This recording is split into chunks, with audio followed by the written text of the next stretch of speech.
Okay, good morning. Excuse me. Good morning. Time now a minute after 8 a.m. On the Wednesday, November 8th, 2023 in Japan Standard Time. Welcome to another edition of the World Bank Tokyo online morning seminar. My name is Koichi Mori. I am Senior External Affairs Officer of the World Bank based in Tokyo. This seminar is also part of World Bank TCAT seminar series, Tokyo International Conference on African Development. The World Bank is part of the co-organizers. And then we organize the seminars to feature a various aspect of Africa around the TICAT, but actually continue organizing those seminars even in between TICAT, and this is exactly that timing. Today we are going to feature the Africa's Pulse, which is the Africa Regional Chief Economist Office publications twice a year in the April and fall to capture the economic update, economic perspectives and issues in the regions in every report twice a year. This morning, we have pleasure of having Cesar Calderon, the lead economist in the Office of the Chief Economist for Africa region, one of the most frequent speakers in the program. Every 6 months, we have Cesar presenting the latest edition of the Africa's Pulse report. So the next 45 minutes, sorry, we are going to listen to Cesar sharing the main point of the latest edition of Africa's Pulse. After his presentation, I'll read a question that we received from you. If you did not have opportunities to send your question in advance, please send your question by using the online form posted on the announcement page of the seminar. Or you can send a question directly to me by email, or you can post your question on the chat section of the YouTube screen so that I read your question on your behalf, asking Cesar to respond and make comments on. So with that, I would like to formally invite Cesar to come in to kick off the presentation. Cesar, please. Thank you. Good morning to everybody in Japan. Thanks again for the kind invitation to the Tokyo Online Morning Seminar to present the main findings of the Africa's Pulse. The title of this issue of the Pulse is Delivering Growth to People Through Better Jobs. And we're going to start first with the macro section. What are the recent macro developments in the region? And then we're going to devote some time to the special topic, which has to do with the need of African economies to try to create not only more jobs, but also better jobs. And we're going to explain what that entails.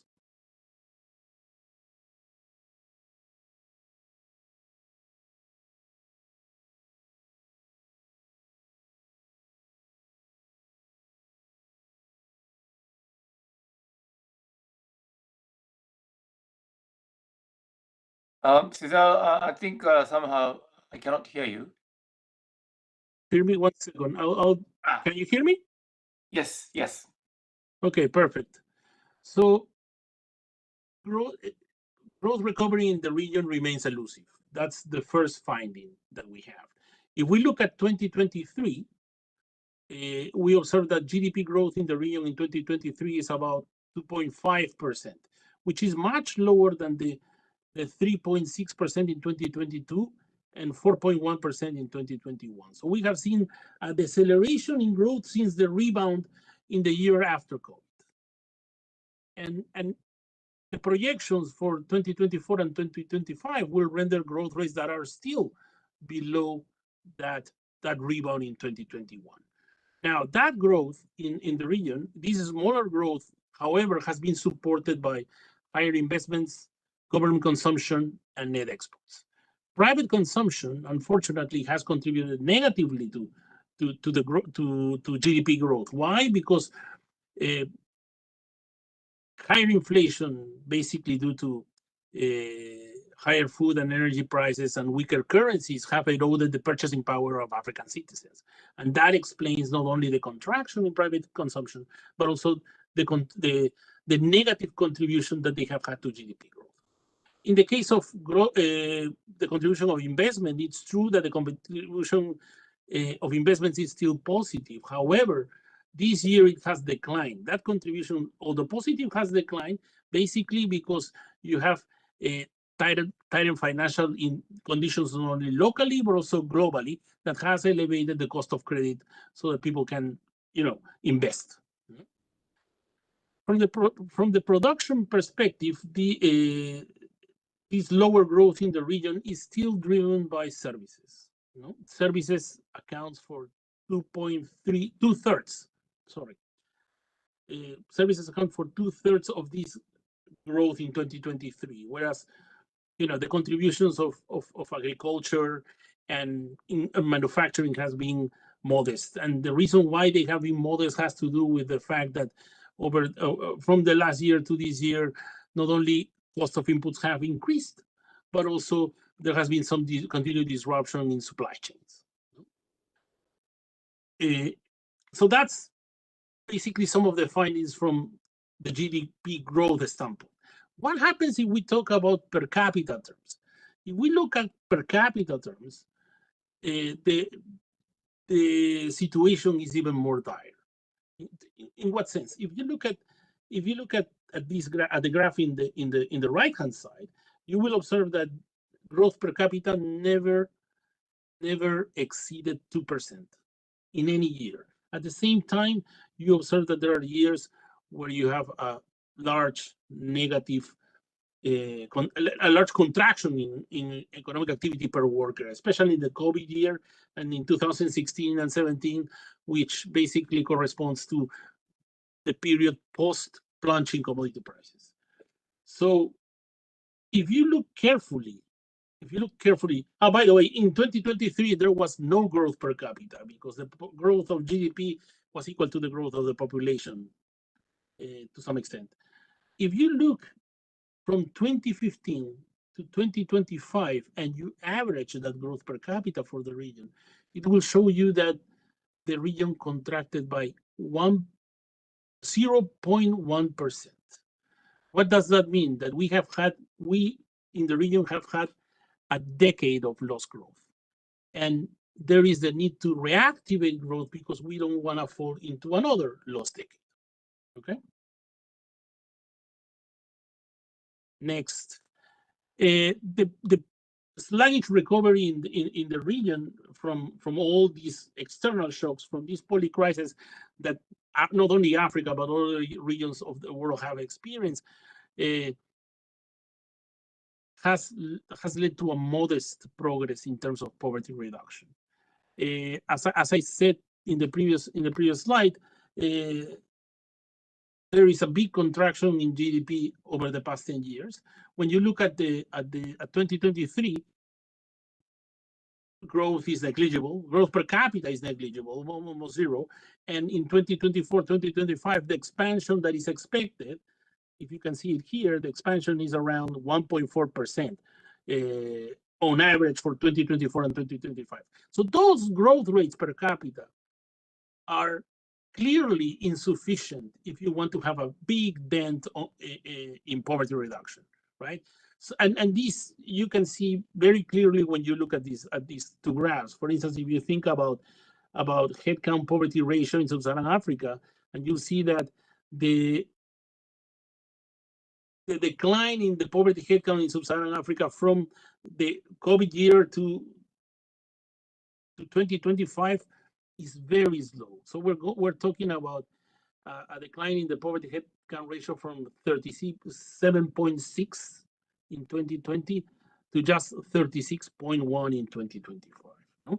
Given the demographics in the region and the fact that the population continues increasing, this reduction in the headcount poverty rate will translate into a higher number of the poor, a higher number, in this case, a higher number of people living under $2.5 per year, right? So you will have that the number of the poor will increase from 433 million in 2020 to 462 million in 2023, right?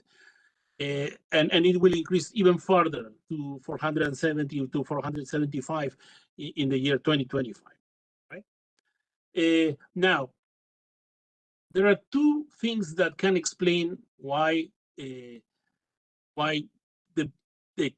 pace of poverty reduction has been so slow in sub-Saharan Africa vis-a-vis other regions.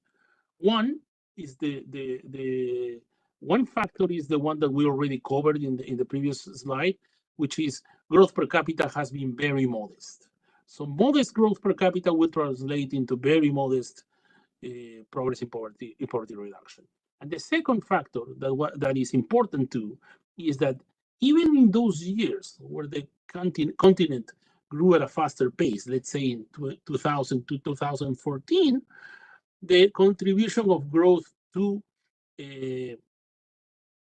poverty reduction was also slow. And that is captured by the low growth elasticity of poverty, which is basically the responsiveness of all these poverty indicators to an increase in growth rate in the region. For instance, during the region had a growth spell between 2000 and 2014, and during those years there was a decline in poverty, but that decline in poverty was not as fast as the one experienced, for example, in East Asia or South Asia. And that has to do with the fact that growth in the region has not been inclusive. The benefits of growth during 2000 to 2014 were not distributed more equally among the citizens. Okay. Now, as we said before, growth recovery in the region has remained elusive. The question is why? Why that recovery has remained elusive post-COVID?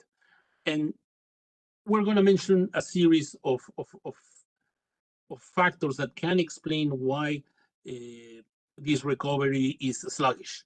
No? The first one is the problem of large countries dragging the regional average down, right? So large economies in the region are dragging down sub-Saharan Africa's performance because they're in a continuous slow. You can think about think about South Africa. South Africa is expected to grow at 0.5% in 2023, basically due to bottlenecks in energy and transportation. Right? Nigeria is expected to grow at 2.9, which is better than South Africa, but it's still, for the income per capita level, it's still low. No? And Angola is expected to grow 1.3%. And in the case of these two countries, there has been like a double whammy shock, that you had lower international prices, and that you had like in 2022 and the first half of 2023, and lower volumes of output because of mature fields, because of lack of investments, and this double whammy has put pressure on the currencies of Nigeria and Angola and has affected oil and non-oil activity. Now, we're going to look at it later, but the two, if you look at the returns on the currencies so far in 2023, Nigeria and Angola are among the worst performers in terms of currency. Yeah. The other country that stands out in terms of poor economic performance is Sudan. Sudan would be the worst performer in terms of growth in the region. It's expected that GDP will contract by 12%, and that's because of the internal conflict that it's not only disrupting production, destroying human capital, but also reducing dramatically state capacity. So, having talked about these four countries, in one case, Angola, Nigeria, South Africa, and Sudan, you see that if we exclude these countries from the regional average, the regional average is going to be higher in 2021, 22, and 23. For instance, instead of having a 2.5% growth, if we exclude these countries that have been in a slump, we're going to have growth of 3.1%, which is more in line with the forecast that we conducted back in the previous issue of the polls in April. Okay, so the second factor is the increasing conflict and political stability in the region, right? Unfortunately, not only from, I think from the second half of last year and this year particularly too, the region has witnessed an increasing incidence of attempts to destabilize governments, whether always by unconstitutional and or violent means. So you had, for instance, ongoing conflicts, contested elections, an economic challenge, and protests because of the high cost of living that has caused some instability in countries like the DRC, Ethiopia, Somalia, and Sudan.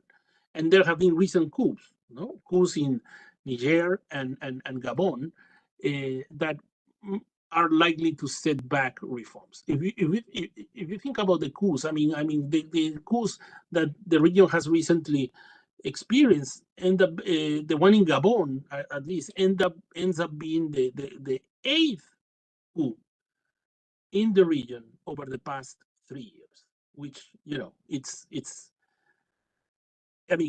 a lot. But not only we have the problem of coups, we also have the problem of violent extremism that's still concentrated in the Sahel countries. And that, unfortunately, carries seeds of contagion to other regions. You also have violent extremism, for instance, in the northern part of Mozambique. In general, this increased conflict and political instability is affecting economic activity. And these the implications on conflict can be even and fragility can be even more exacerbated in environments where there are drastic climatic events. Okay?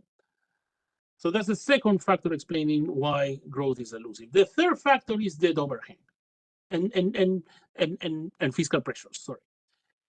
So here we present two different graphs. One that shows the debt service burden of the region and the gross financing needs. Basically, what it tells you that the gross financing needs in Africa are still very high. If you look at the graph in the right-hand side, you have an increase in gross financing needs of the public sector that goes from around 2% of GDP in 2012 to pretty much 10%. So that's a big increase.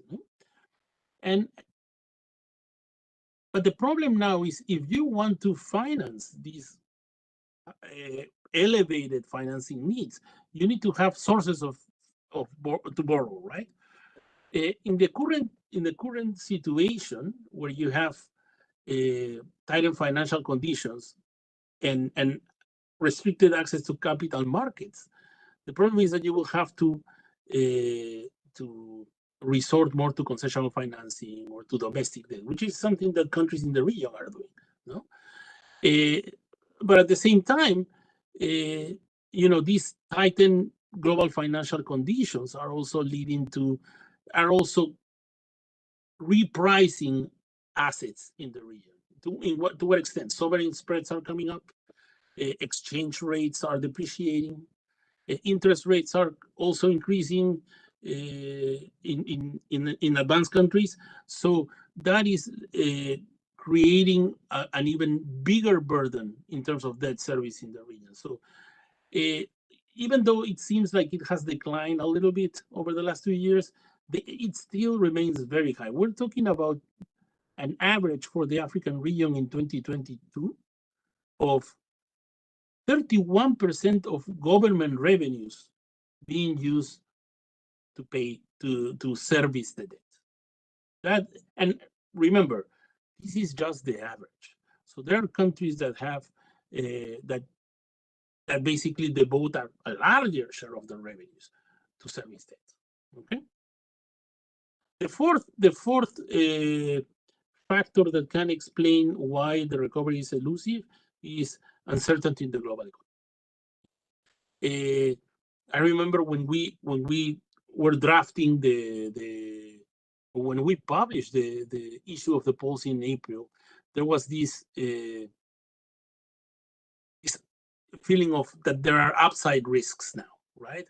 That the global economy has been resilient in the first half of 2023. No, you had all the impetus from the economic reopening in China.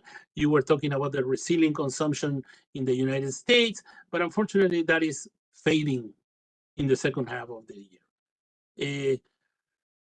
What you observe, for instance, when you look at the graph here in the left-hand side, what we have is business sentiment in industry and in manufacturing, right? So when you see a red square or a red space, that means a contraction, and the darker the red, it means a deeper contraction. On the other hand, the same goes with the greens. No, the greens are expansions in activity, both the composite expansion of agriculture, manufacturing and services. So the darker the green, it means the higher the expansion, the larger the expansion. And what we observe here is that, for instance, if you look at the Purchasing Managers Index, which is a measure of sentiment of economic activity, you observe that in Europe, there is a contraction, a perceived contraction. Whereas in the case of China and US, you see some loss of steam in this expansion, right? Part of this has to do with the fact that you have tighter credit conditions that are affecting investment. Now, those tighter financial conditions are basically one of these manifestations is higher monetary policy rates to try to contain inflation or fight inflation, right? And we observe that over the last months, or since, I would say that since November, December 2022, there has been inflation has been decelerating. Still, for many countries in the world, or many of the inflation targeting countries in the world, that level of headline inflation continues above the target of many countries. Some have been able to land inflation within the targeting band, but there are very few. No?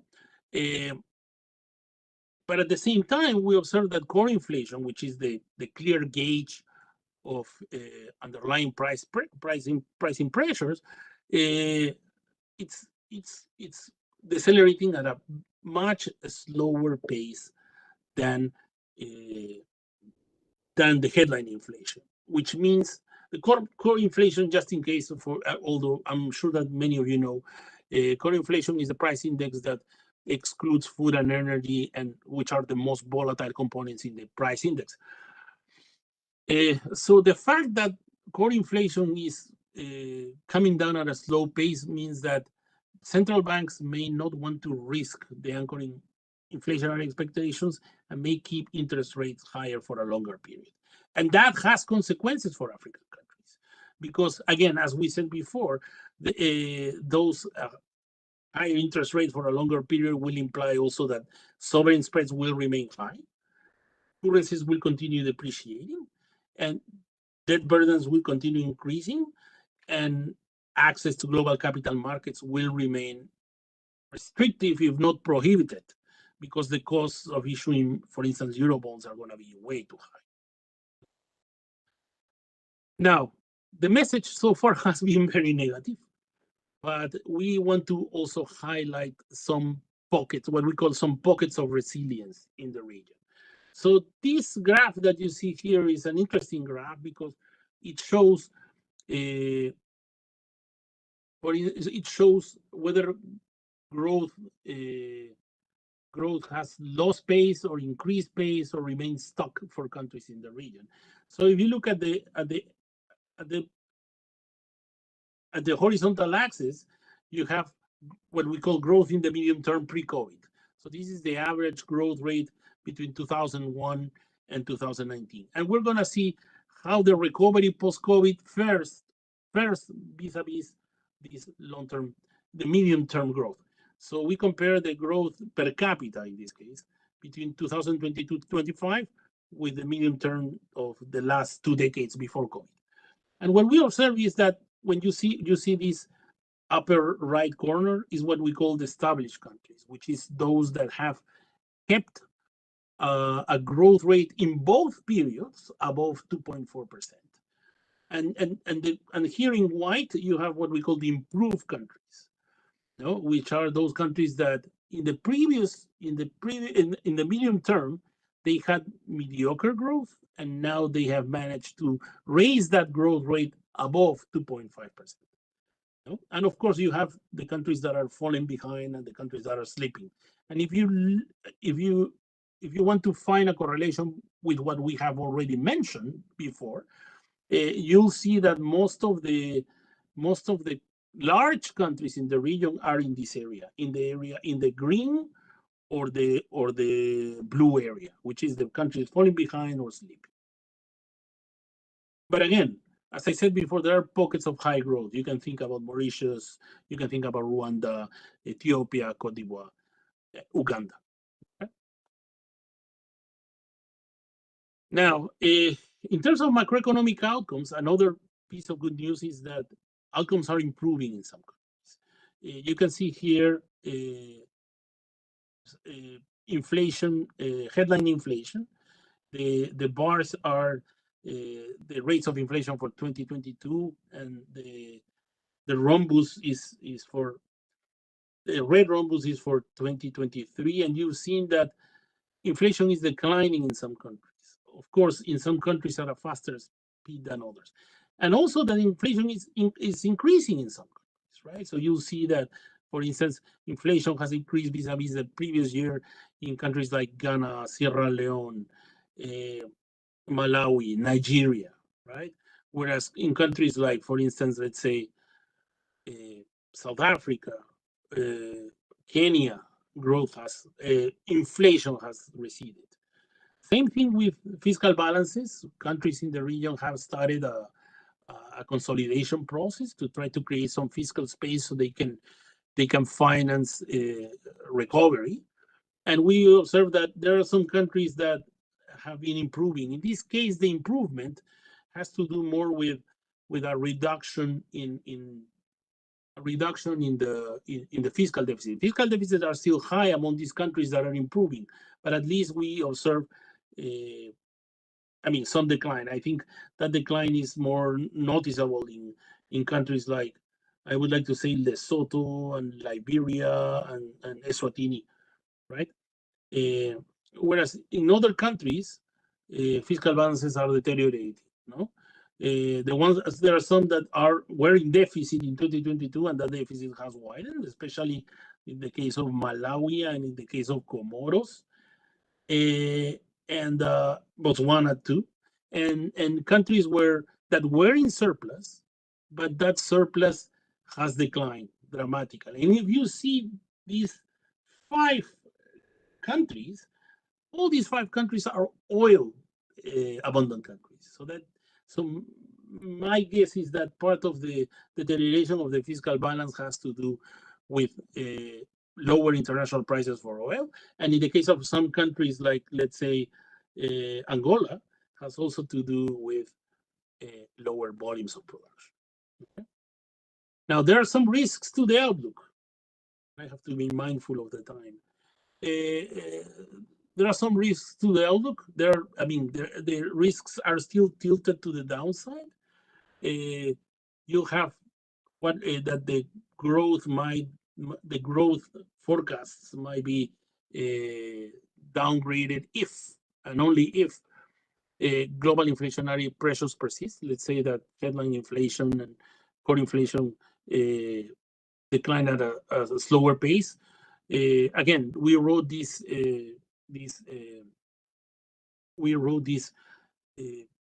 issue with information up to the end of September. So the information that we have, for instance, now of inflation in October shows that there was a big decline in core inflation both in Europe and the United States. Also, if there is greater debt distress among emerging market and developing countries, and it has to do with reversals, for instance, in consolidation or lack of advance and mechanisms to resolve debt problems. If the Chinese economy continues underperforming, that would also impact the outlook of African countries and the geoeconomic fragmentation that we're observing in the world, right? That has the unfortunately, it can to some extent affect the access to markets of African countries. You know? Domestic risks are there too.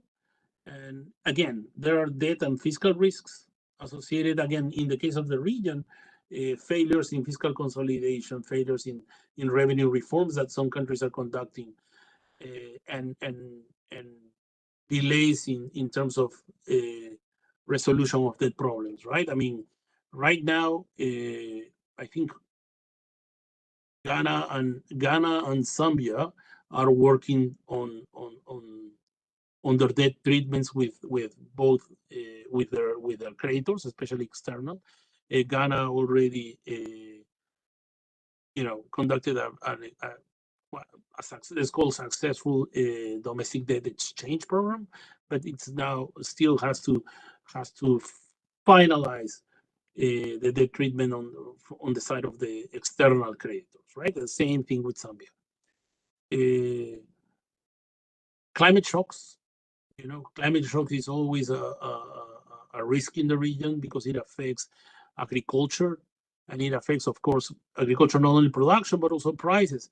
And, increasing prices in agricultural goods, especially in food, will lead to situations of insecurity. And the third factor is conflict and violence. Conflict and violence that still hasn't stopped in the region, and that, and that can entrench poverty and entrench food insecurity. I think I have 12 more minutes, maybe. So basically, and this is kind of like a graph that is going to introduce the second part of the presentation that has to do with the need of boost growth in the region. So these basically show us the income per capita in the region vis-a-vis the average of the world. And what we observe is that since 1990, the relative income per capita of the region has been declining, right? Even in the period within the dotted lines, which is the Africa Rising period, we don't observe significant catch-up. And that has to do with the fact that growth has not been inclusive. So there is this urgent need to create better jobs for more people and meet the growing population demand. There's a statistic, I think, from the African Development Bank that illustrates this problem, which is every year in the coming decades, between 10 and 12 million youth will enter the labor market in Africa. If business as usual remains the same, Africa is only going to generate 3 million new formal wage jobs every year, which means that you have a deficit of 9 million people to cover. And that adds up. So there is this increasing needs to create not only more jobs, but better jobs, which means better paid and stable. Part of the problem, again, is the type of growth, the growth pattern of the region. If we look at this graph, basically it shows that growth, in the first graph, it shows that growth in the region has not been able to create as many jobs as East Asia has created. So for instance, for each additional percentage point in growth, net job creation in East Asia is twice that of Sub-Saharan Africa. So that's one first thing. And the second thing is about the growth patterns in the region, and as I said before, is that it has not been able to reduce poverty. And in this case, I think the difference is even more dire, because what we find is that the growth elasticity of poverty in East Asia, which basically measures the ability of the region to reduce poverty, is 6 times as high as that of Sub-Saharan Africa, which means that for each percentage point, the magnitude of poverty reduction in East Asia is going to be 6 times higher than what you would observe in Sub-Saharan Africa, that it's about 0.4%. So that already creates a big problem. No? Now, how can we create jobs? What can we try to boost inclusive growth and generate better jobs? So there are two. The analysis can be looked from the demand side of the labor market and the supply side of labor. The supply side has to do more with education skills that we're going to look quickly, because time is running out. I'm running out of time. And the other part is the part on the demand side, where we look at the firms. And the problem when it comes to the demand side, as you can observe in these graphs, is that economic activity in the region is mostly organized in the form of individual economic entities that lacks any organization. And you know, there are very few. So if you look here at this distribution, we're talking about 96% of firms in the region that are micro. That means that they have less than 5 employees. And we have the large firms, which are the ones that generate more employment, that are only 0.03%. And then you have a missing middle, because the medium firms are only 0.7%. That missing middle not only comes in terms of size, the size distribution, the employment distribution, but also sales distribution. Okay, and at the same time, we have that there are very few firms per people. Or there are very few firms per people. So that is already a problem that is not only limited job creation, but also it limits the ability to invest in capital, right?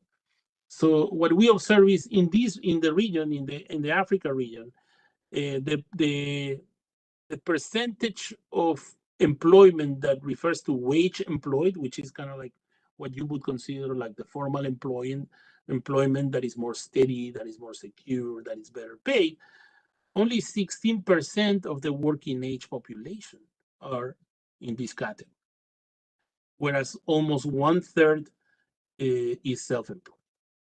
You know,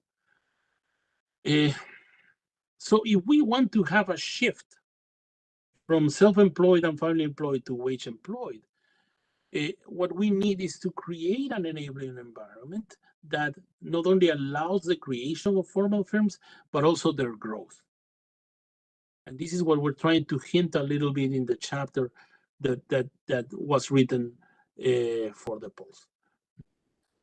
At the same time, if you think about, the ability to have a greater wage or the ability to increase labor productivity, we think about firm organizations that can provide capital to their workers, in tools to work. But in order for you to do that, you need to have some scale. Own account firms or micro firms are not going to be able to invest in capital. So what we have here is that this high self-employment that we're observing in the region, when it comes to, for instance, let's say self-employed or family employed, is complemented by a smaller amount of capital per worker, right? If you look at this graph, the bold black line is Sub-Saharan Africa, and you observe that this region lags every other region in the world in terms of capital per worker. And at the same time, it's the only region in the world where you have seen a contraction in capital per worker over the last 2 decades, over the last 3 decades.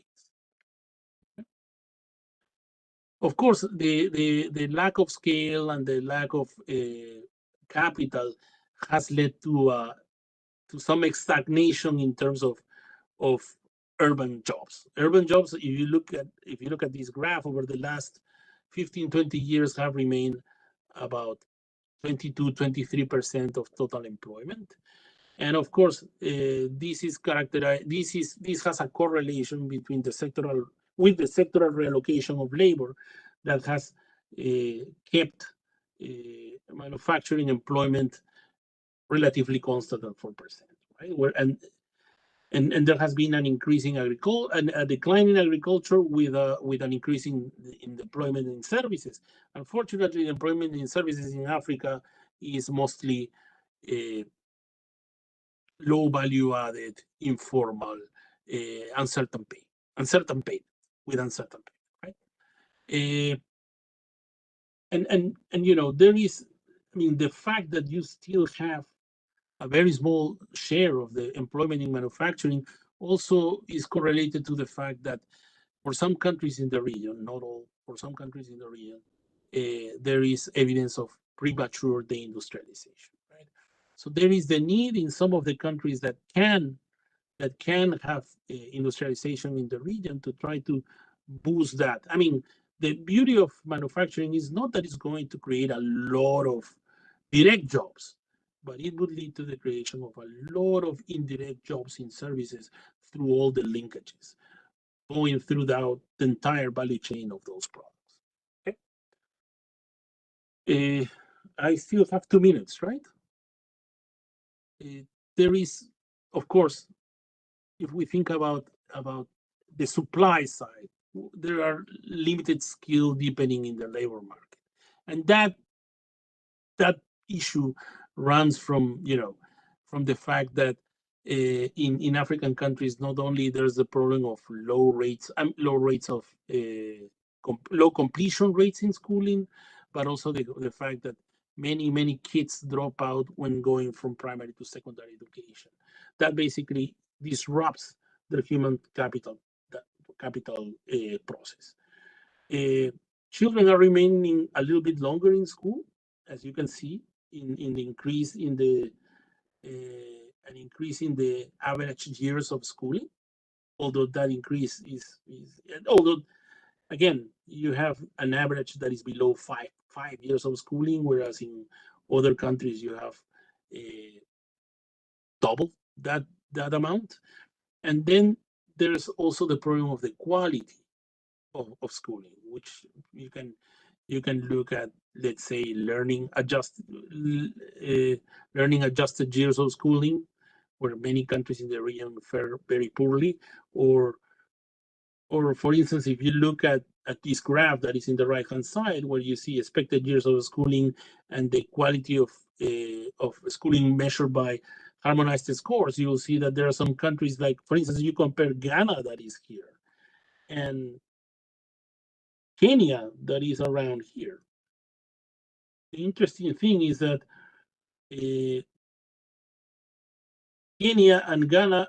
Ghana has bigger, a slightly higher number of expected years in school for their kids.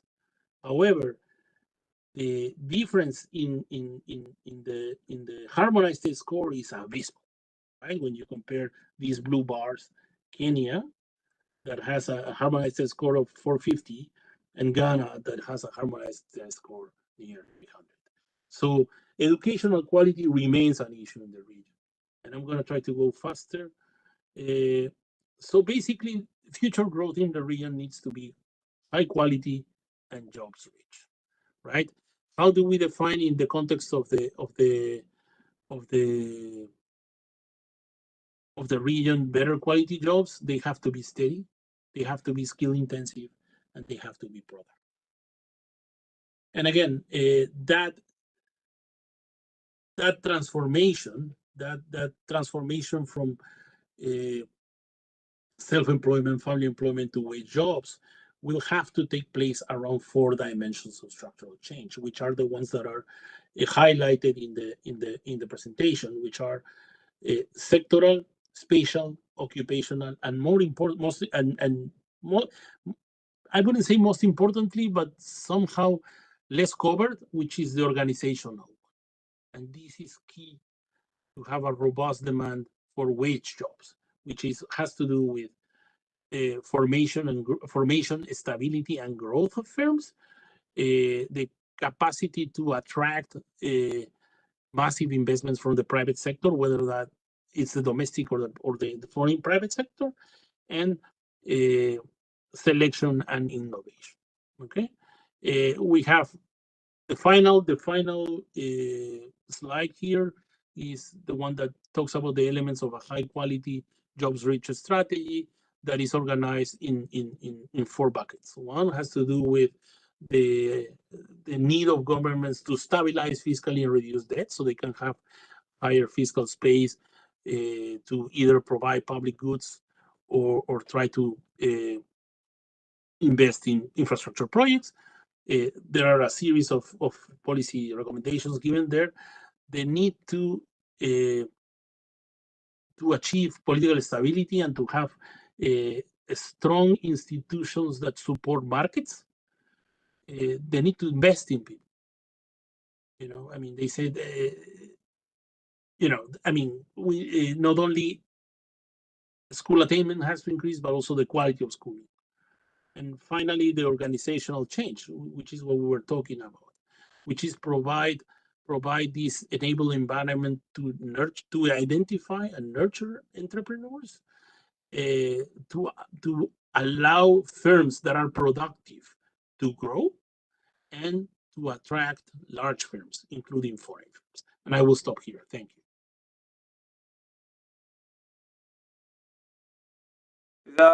Thank you. Thank you very much for your presentation, sharing the main point of the latest edition of the African Pulse. We certainly wanted to give more time to you because you have so many issues, so many countries, so many challenges. But let me read some questions that we received in advance. And also we received a question during your presentation. So also I'll read those questions. So let me read 3 questions altogether. First one, please comment on regional integration in Africa, particularly current status and future perspectives of African continental free trade area and the impact it will bring to the Africa's economy. So regional integration, the first question. The second question, how does your analysis see the situation of food security in the region right now? So second question is the food security. These 2 questions, questions from Sasaki-san. Thank you for your question always. Another question that we received during your presentation, a question from Fukunaga-san. Thank you for your question. With so many external and domestic risks, are there no areas for internal growth? So that's the question from Fukunaga-san. So those 3 questions, Cesar, I would want to invite you to make some comments on. Thank you.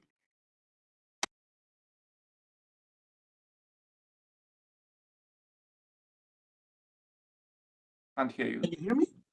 Yes. Yes. Well, thank you so much for the excellent questions. I mean, there is no easy, there's no easy answer.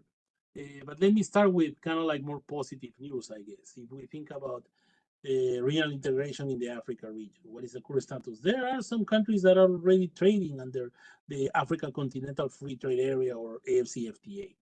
Now, there was an interesting study at the bank that shows what would be the impact of the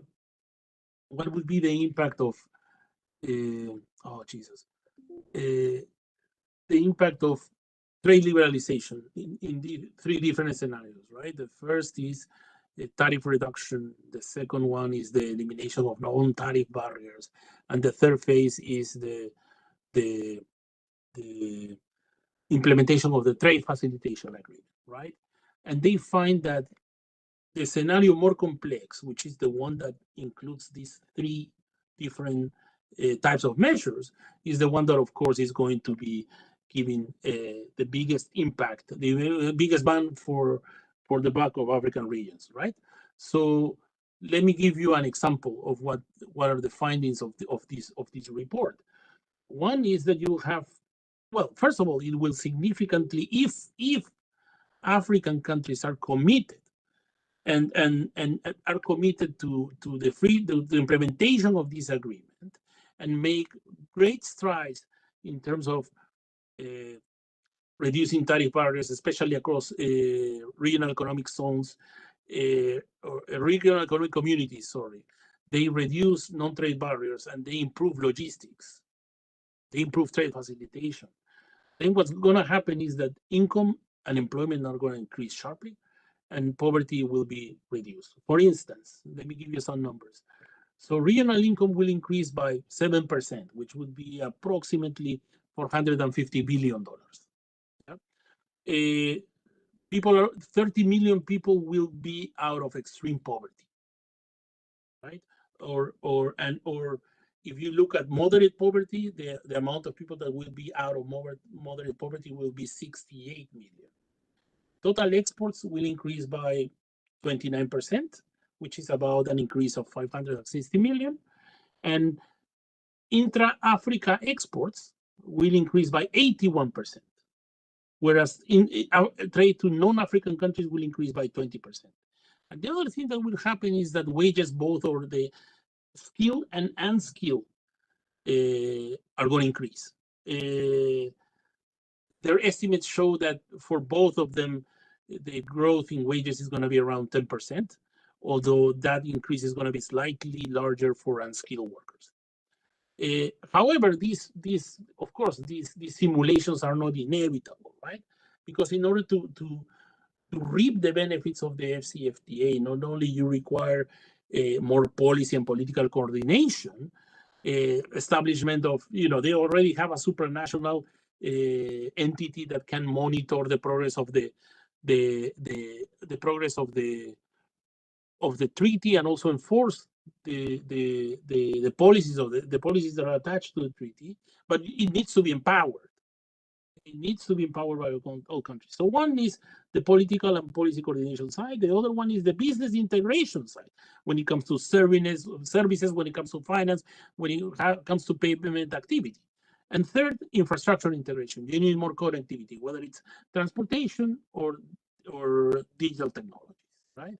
So I think that answers to some extent the first question. I'm gonna go to the third one, because the third one is related to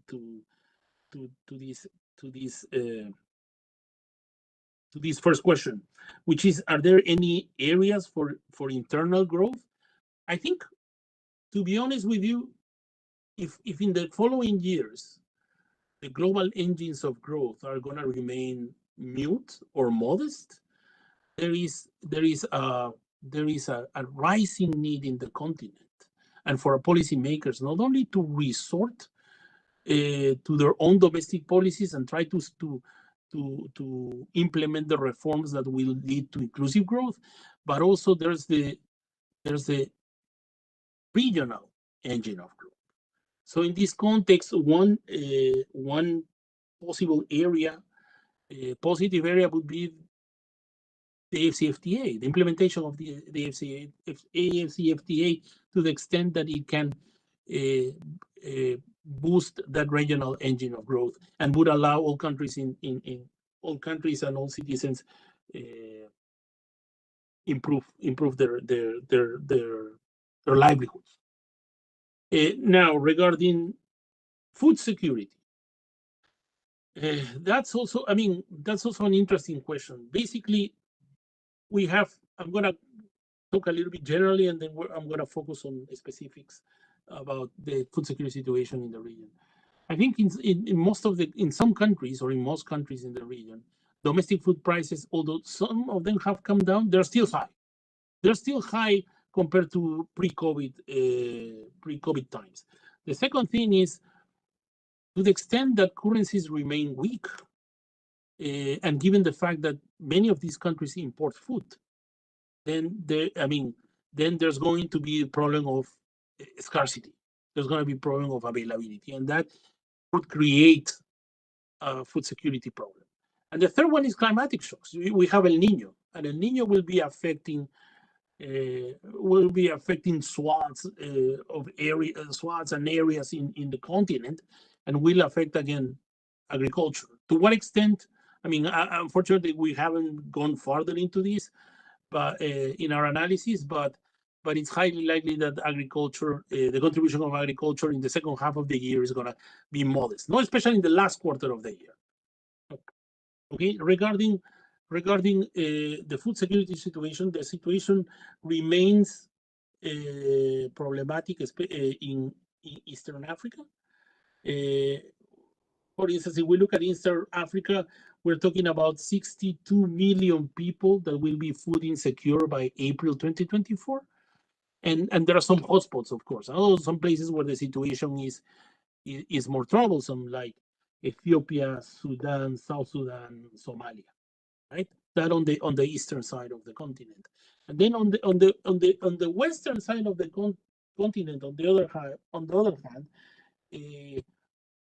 the ongoing harvest is basically signaling that food security may increase in the near term. Okay, but having said that, there are still some countries where the prevalence of insufficient food is severe. And if I have to mention some of these countries are Niger, Mali, Sierra Leone, and Burkina Faso. And I think I'll stop here. Thank you very much, Cesar, for responding to the question that we received in advance and also during the seminar. So I think we have 2 minutes left. So Cesar, quickly, if you have anything finally that you want to share with our audience, please, then we'll wrap up our seminar. Thank you. Yeah, something quick is that there's the need of policymakers in the region to try to alleviate market distortions, especially or market frictions, especially those that are attached to land allocation, financial access, and boost competitiveness in order to enable firms to grow or enable large firms to participate in the organization of production and try to boost the number of wage jobs. So why am I saying this? Because if you look at the demographics and if you look at by 2050, 2055, the working age population of Sub-Saharan Africa is going to be much, much higher than what you have in China and India combined. And if you think about that also over the next 30 years, 96% of the increasing working age population is going to come from Africa. So that means that there is a need not only to think about jobs to be created in the continent, but also the possibility of demand from outside the region for people with skills. I'll stop here. Thank you. With us this morning, connecting from Washington, Cesar Calderon, lead economist in the office of the chief economist for Africa region, sharing the main point of the latest edition of Africa's Pulse, delivering growth to people through better jobs. That was just issued a month ago. And then we'll certainly come back to you, Cesar, in 6 months' time for the next edition of the Africa's Pulse. But also in between, we certainly want to feature the various report coming out of your office related to Africa's issue, so that we can offer opportunities to the audience to the audience in Japan to get updated on what's going on in Africa and World Bank's perspective. So thank you very much, Cesar. Thank you very much for your invitation, Koichi. Great, thank you. This week we are going to have one more morning seminar on Friday this week, 8 a.m. in Japan Standard Time. We'll conclude this semester's journey through different regions in terms of the regional update with the Europe and Central Asia regional update. This will be at 8 a.m. on Friday this morning. And also next week, Tuesday, 8 a.m., we will feature the commodity market outlook, which was released several days ago. So with that, I would like to say thank you once again for everyone joining virtually. We'll see you on Friday morning. Thank you.